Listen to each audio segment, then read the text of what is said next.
الله تعالى وبركاته، ومرحبا بكم في فيديو جديد. في هذا الفيديو ان شاء الله الاخوان جبت لكم طريقه شابه بزاف اللي ما تكلفكش، يعني تذهب الى محل بائع الطيور ومستلزماتها وتشتري مواد التحشيش يعني بثمن، وهذه مواد التحشيش تكون قليله بزاف. يعني عش واحد وما تبنيلكش عش واحد زعما ما تبنيليش كامل، تبني فقط الارضيه. وكما تعرفون الزبرة يبنوا العش تاعهم كيما هاك. ها هو العش تاع الزبرة كي داير، يبنوه كامل كيما هاك. ارى كذلك اللي هي واحد العش يبنوا كذلك من الفوق من الاجانب من كل شيء. هاكا اخواني هذا هما الزبرة كيفاش يبنوا العش تاعهم. ولكن انت كي تروح تذهب عند محل بيع الطيور يعطيك فقط يعني كي تشريها عليه ب 40 دينار جزائري، يعني هي 4000 ولا 5000، يعطيك فقط كمية صغيرة بزاف. لكن في هذا الفيديو ان شاء الله الاخوان جبت لكم طريقه يعني تروحوا في الشارع تسيبوها هذه، ولا تروحوا عن الاصدقاء تاعكم اللي يعني يخدموا مهنه الفلاحه، ولا الاب تاعهم يخدم فلاح، هذو ان شاء الله غادي يساعدوكم بزاف بزاف. بسم الله الرحمن الرحيم. الاخوان جبت لكم واحد الطريقه تسيبوها في الشارع، واللي هي في اشجار النخل وكذلك اشجار العنب. هما اللي كيفاش يعني هذو هما مواد تحشيش اللي كنت نستعملهم انا. ها هما هذو تاع النخل، يعني تاع النخل مع تاع العنب. ها هما كي دايرين. هذو هما الاشجار اللي نجيب منهم انايا مواد التحشيش وبصفر دينار جزائري، وراني نستعملهم يعني عندي مده ملي نستعمل هذو المواد التحشيش، وراهم بانين بيهم. ها هما هم بانين بيهم مواد التحشيش. هذو هما كما تشوف. ها هم، وكذلك ها راهم ملهيه، ها راهم، وراه كذلك هم بانين به. هذه انا نستعملها الاخوان. ما حبيش اخواني انك زعما تتكلفوا عليكم باه تروح تضيع دراهمك في هذيك مواد التحشيش. يعني اخواني ذوك الدراهم اللي تروح تشري بهم، او شريهم اكل، ولا شريهم مأكليات، ولا شريهم اي حاجه مهم تكون فائده للطيور.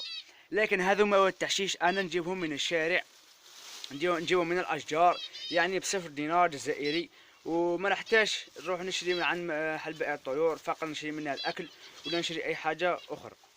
هذو هما كيجو. هذو هما مواد التحشيش اللي نستعملهم انا شخصيا، واعوذ بالله من كلمه انا. ها هما يعني ما همش قاصحين، يبنوا بهم عادي وتفرغ فيهم وتنتج منهم عادي. ها هما كي دايرين. وكذلك كاين طريقه يعني كاين حل اخر، واللي هي اللي يخدموا الفلاحه.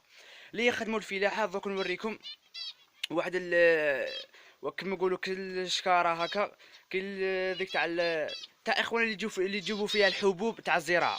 دوك تشوفوا هذه هي الاخوان اللي قلت لكم تاع الحبوب اللي يزرعوا بها. هذه هما اخوان كامل تعرفوها، واللي هي اللي زعما يقلعوا منها هذو الخيوط ويروحوا يبيعوهم عند محلات الطيور، ويبيعهم لك ب5000 ولا يبيعهم لك اللي يخدموا اخوان الفلاحه هذه. ويعني هذو هما المواد التعشيش اللي تروح تشريهم بذوك الدراهم. هذه هي تجيبها باطل من عند صديقك ولا جارك، ولا يعني يكون الاقارب تاعك من العائله او اي شيء مهم اخواني تدبرها باطل، يعطوها لك باطل ماشي بالدراهم. انا جبتها كان فيها شويه تراب، غسلتها مليح مليح ودرتها فوق السطح تنشف هكا اخوان. يعني اذا كان فيها كاش جراثيم ولا فيها كاش حاجه تروح باه ما نهلكش الطيور تاعي، ومن بعد يقعدوا فيهم الفاش وزعما يؤدي الى موت الفراخ الى اخره. هي دوك نزحها. غسلتها اخوان البارح، نظفتها مليح مليح وحطيتها تنشف في الشمس، وراهي نشفت هاكا الاخوان. هي ما نظلش نروح عند محل بيع الطيور ونظل نجيب. هذه فقط دوك نقول لكم كيفاش ديروا لها. هذه كيما نهار تقلع، يعني تقلع مثل مربع. تقلع مربع هكا.